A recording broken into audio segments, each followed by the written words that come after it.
اگر انسان کی سوچ اعلیٰ ہو تو اس کے پاس چیزیں اگر گھٹیا بھی ہوں تو ایسا انسان کامیاب ہے.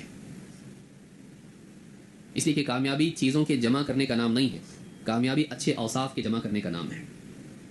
کامیابی عیش و عشرت میں جینے کا نام نہیں ہے، کامیابی اچھی زندگی جینے کا نام ہے. اچھی زندگی جینے سے سکون ملتا ہے، اچھی چیزیں خریدنے سے آرام مل سکتا ہے، سکون نہیں. انسان آرام کی چیزیں خریدتا ہے اور چاہتا ہے کہ سکون ملے. آرام کی چیزوں سے سکون نہیں ملتا ہے، سکون کی چیزوں سے سکون ملتا ہے، اور سکون ملتا ہے اللہ سے اپنے تعلق کو جوڑنے سے. الا بذکر اللہ تطمئن القلوب، خبردار اللہ کی یاد سے دلوں کو سکون و اطمینان نصیب ہوتا ہے.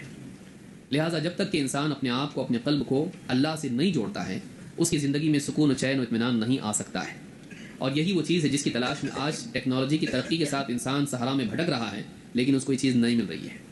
اس کو آرام کی چیزیں مل رہی ہیں، اس کو انجوائمنٹ کی چیزیں مل رہی ہیں، لیکن سکون نہیں مل رہا ہے.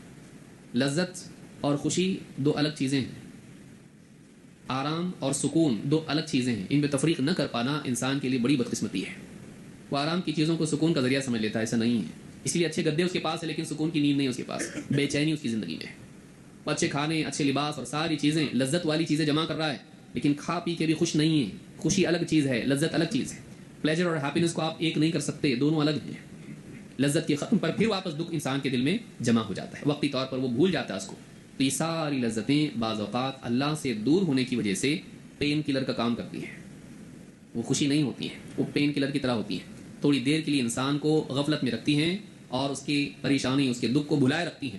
جیسی وہ چیز ختم ہو جاتی پھر سے واپس اصل چیز واپس لوٹ آتی ہے، وہی بے چینی، وہی انگزائٹی، وہی ڈپریشن اور وہ ساری چیزیں. تو انسان آج لذت کے اسباب جمع کر رہا ہے، سکون اس کے پاس نہیں ہے.